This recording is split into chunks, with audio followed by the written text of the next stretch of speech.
This episode of Rick and Rick Rule the World is brought to you by Taskin, the first name in premium quality travel gear, with slim, stylish gear like the Taskin Edge professional laptop backpack for business and travel. Save 30% on your next purchase when you use promo code RNR Take 30 at TaskinSF.com. Next up on an all-new Rick and Rick. Ford Bronco is back. Well, minus the Ford. Burger King augments your sesame seed buns. Apple asks, is everyone wearing pants? Oh man, plus Amazon's The Boys return in all their gory and a whole lot more. And it all starts right here, right now. On the one show where everybody's a Rick magnet. And everybody rules the world. Hey, welcome everyone to Rick and Rick Rule the World. I'm Rick Matheson, and I am joined, as always, by my good friend, Peebo Bryson. I mean, Rick Wooten. How you doing, Rick? I'm actually doing pretty good. I don't think I've told you this yet, but over the last couple days, I managed to cut off the tip of my finger. No! I mean, it's not horrible. Like, it's not like people who cut off a full digit. I just probably cut off, 2 or 3 millimeters at the end. I'm a maker at heart. I love making things. I love building things. And so I've been playing around some 3D modeling and stuff like that, trying to build an attachment for my Jeep that will hold my cell phone. You see, the problem with the Jeep is you've got kind of a small windshield. And so you don't want your phone up in the windshield, right? You want to see the full view, but then there's nowhere down below really to put it. And so I came up with this attachment that's based off of the Stevie mount, and it basically puts the phone just to the right of the stereo, which is a pretty good place for it. But I did it in part by coming up with some pieces by myself, but then using off-the-shelf pieces. And so I was trying to modify one of them. Let me guess, you sliced off your fingerprint so that you wouldn't have to use the print to turn it on, right? Exactly. I'm glad everybody was able to tune into this episode because we got all kinds of awesome on tap for folks today, including the return of the Ford Bronco, Burger King's Bun Top AR concert, plus loaded questions and a whole lot more. First up, it's time for Rick and Rick Radar Love. All right, The Boys are back. Amazon's hit show The Boys, back in a season 2 trailer that was so wrong in all the right ways. Apparently, and this we need to spend a few minutes on, Rick, this was revealed at what was billed as ComicCon at Home, a virtual version of this year's 50th anniversary ComicCon that wasn't. Did you see any of this? Because, boy, it was as if it didn't exist. No, the answer is no. I kind of feel bad for that because they're adapting as best they can to the environment, but they just didn't get the news coverage that they normally get. I just didn't see anything mentioning it this year. This was all video, essentially YouTube, so there wasn't a lot of interaction. It was tough on them. So it's too bad because, they've kind of been hit by a 1-2 punch. One, obviously they can't have their physical event, but two, even all the movies they had hoped to talk about, a lot of them backed out because they're not going to have the movie come out this year. They may not even have the movie come out next year. Yeah. And so everybody's kind of adapting to this new environment. And I think Comic-Con kind of took it in the pants. It's too bad. I'm thankful that The Boys was filmed or far enough along before all this came down so that we get to watch it. If you're not familiar with it, The Boys stars Carl Urban, Jack Quaid, Chase Crawford, and others as kind of this group of heroes without superpowers fighting to bring down a group of corporate-owned supers who definitely aren't the heroes that people think they are. It drops September 4th on Amazon Prime, and it's teased in this new trailer that came out of Comic-Con that has Billy, Carl Urban's character, and his team. They're trying to speedboat away from the Deep, which is kind of the show's Aquaman spoof, who thinks he's got the boys dead to rights when he summons a whale to block their escape. And yeah, it didn't work out real well, did it? No, it did not. This is one of the things, and I don't remember if I had told you about the show or if you discovered it on your own. But I definitely, as soon as I saw it, I kind of came across it just organically, last year when it came out. Yeah. And I was completely taken aback. It was not the show I expected it to be. I thought it was going to be kind of a tongue-in-cheek, quirky, superhero TV series.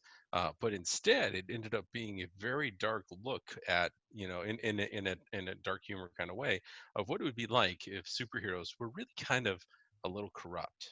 Yeah. And they did things that corrupt people do, right? But showing a good face the whole time. And so it was an absolutely fascinating take on it. And the very first episode, I think we talked about this on our when we talked about this on the show. The very first episode is a woman is talking to a man. She steps off the curb, and then their flashlight character ends up running into him and just completely pulverizes the person. Yeah. And it's like, oh my God, Gross. what did I just see? That was terrible. That was Yeah. horrifying. That was disgusting. I want more.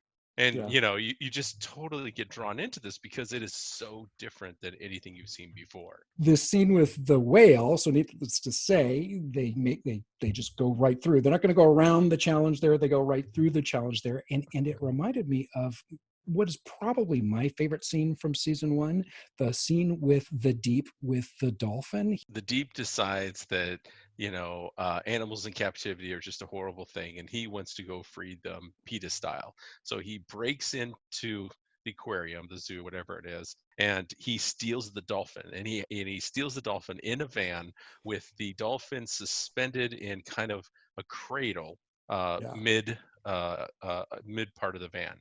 And so when he does get into an emergency braking situation, he hits the brake, the cradle becomes a slingshot and throws the dolphin right through the windshield. And that slow mo of the dolphin looking at him like, what the hell did you do to me? Yeah. And then going out and getting, run over.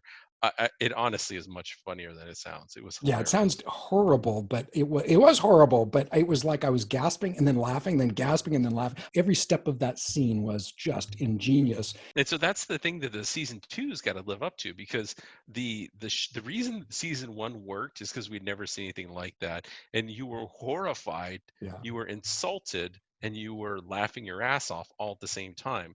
Trying to like follow that up with season two, I don't know what they're gonna do. They're gonna have to do some over the top stuff. Yeah, they're going to have to. And hopefully, judging from this trailer anyway, it looks like they definitely rise to the challenge. But you know what I do recall and definitely caught my attention was Ford's Bronco, which we're going to talk about when we come back after this break, because it's going to be time for the good, the bad, and the marketing. So don't go anywhere.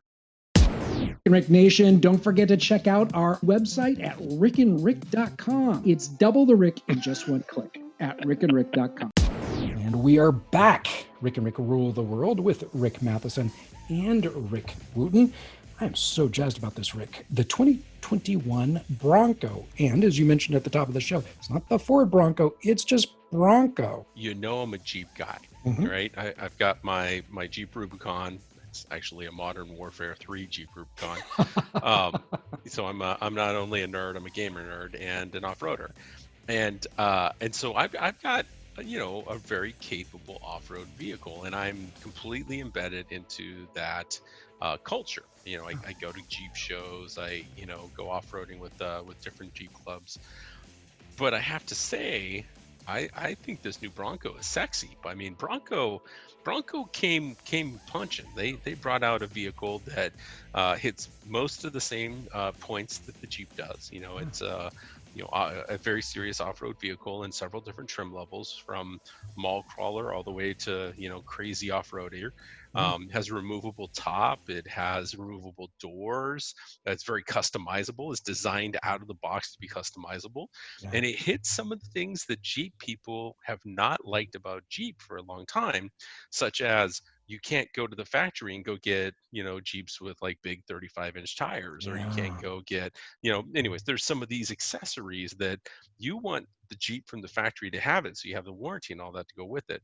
But they went hardcore after the Jeep folks, and they brought out a vehicle that absolutely could fit in as a comparable to the Jeep, and that's a Wrangler. That's a serious accomplishment on their behalf. But the reason you and I are talking about it, take a guess at how many Ford logos, how many, the blue ovals are on this vehicle, and now go down and go down again. There is exactly one. There is one Ford logo on this entire vehicle. Everything else is Bronco. So they are strongly going after creating a sub brand here.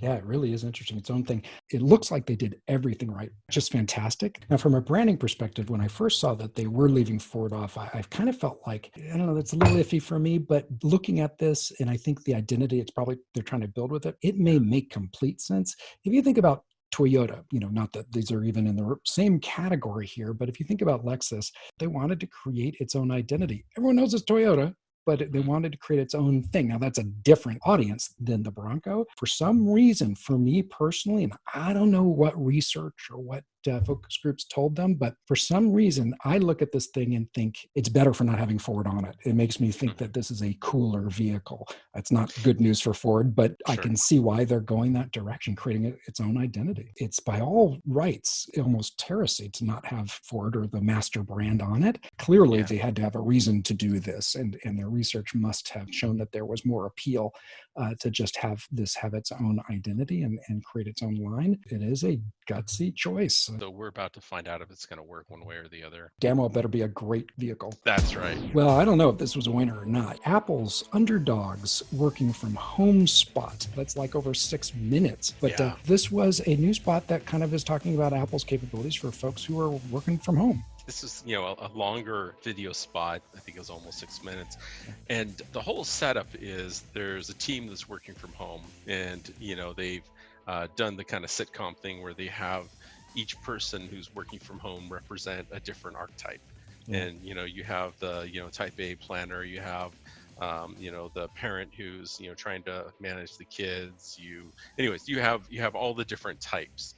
And so as the commercial kind of sets up, they're all kind of, doing these calls from home. And then, the bomb at the last minute boss comes in and says, I need you all to get this project done. I need you to build a box that needs to be by, whatever, Friday. And so the team rushes off trying to get this done, but then they're all being pulled in separate ways by all the things that are going on at home. The kids are acting up, or, the mom needs help, or, whatever. Like, there are all these distractions that are going on from home. And I think the point of the ad was to say, we know that the times are tough, and that you have a lot of stuff going on, and that you're trying to manage, working from home and being involved in all that while at the same time working, but it didn't land. Now, there were funny parts. There were great parts. There was a part where a guy who always doesn't wear pants, a lot of times he's wearing boxers in the video sessions, he'll get up to go do something. They're like, oh, sit down, you're not wearing pants. Right. And, there's that kind of, humor. And some of the humor was great, but overall the story just felt forced. It didn't feel like it was genuine, and honestly, it didn't feel like it came from Apple. No, that was the thing that struck me most. There were great little nuggets in it, and I learned some things I didn't know about the capability of notes to scan documents, but it felt all too rushed, and nothing about it felt like it was an Apple spot. Felt nothing of the aspirational elements of the brand for me. It's too bad. Now, something that's interesting and I do want to try is this Burger King AR experience. Apparently, I think this is in the UK. So there's a rap artist named, I think it's Tiny Timpa, and he has a song out called WAPA, I believe. And so, if you're BK, you got to capitalize on that. And so they've put together an AR marker on the wrapper of the Whopper, and you scan that with your mobile phone, and there's you get to watch a little private AR concert with this rapper singing this Whopper song. I thought this was a clever idea. Totally. And they've done a lot of stuff with AR in the past. Usually it's built into the app. Do you know if it's built into it this time? I'm betting it is, because you have to have some kind of AR reader to do it. So I thought this was a fun reintroduction. We haven't seen something like this in AR for a little bit, and so it seemed like the perfect sort of combination of doing that sort of private concert using an AR marker. This was fun, and kind of a no-brainer. I mean, if a song's coming out called WAPA, you got to act on that. Absolutely. What else you have to act on right away is answering some loaded questions, which are coming up next. This episode of Rick and Rick Rule the World is brought to you by Taskin, the first name in premium quality travel gear, with slim, stylish gear like the Taskin Edge professional laptop backpack for business and travel. Save 30% on your next purchase when you use promo code RNR TAKE 30 at TaskinSF.com. All right, welcome back to Rick and Rick Rule the World. It's time for some loaded questions. Question number 1. Word is out that KFC is experimenting with which of the following? A, 3D bioprinted chicken nuggets. B, 3D bioprinted chicken breasts. C, 3D bioprinted popcorn chicken, or D, 3D bioprinted Colonel Sanders droppings? KFC is said to be experimenting with which? So two funny things. Number one, I actually had KFC for dinner tonight, and they didn't pay me for it. I just was in the mood for fried chicken.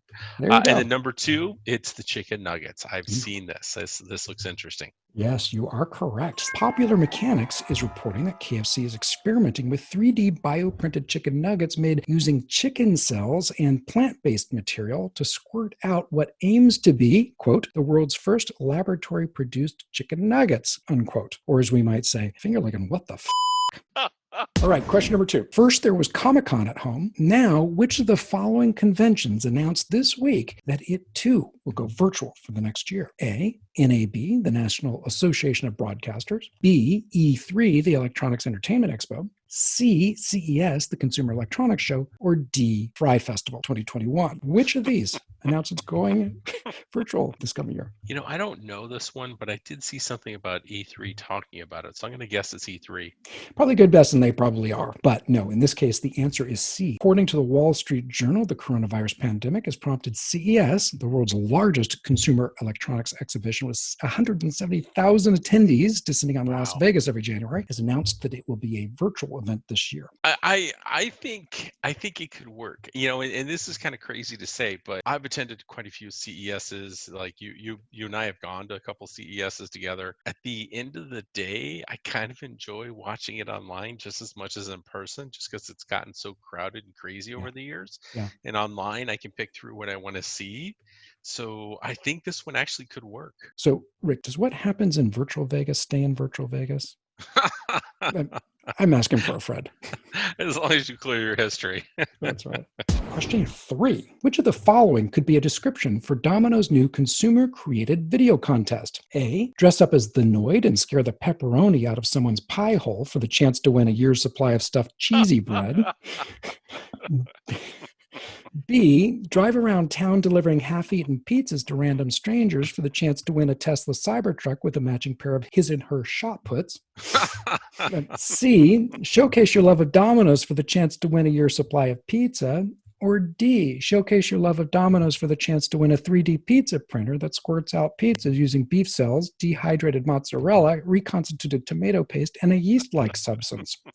Which of these is a description for Domino's new consumer-created video contest? God, I'm really hoping it's not D. I'm choosing C. You are correct. Domino's has launched a campaign that invites consumers to create videos showcasing their love of Domino's, with a chance to win a year's worth of free pizza. Folks, you can always showcase your love for Rick and Rick Rule the World by joining us online at rickandrick.com, and there you'll be able to find our social connections, both to Rick Wooten and Rick Matheson. And whatever you do, be sure to showcase your love of us by returning next time for the one show where everybody's name is Rick and everybody rules the world.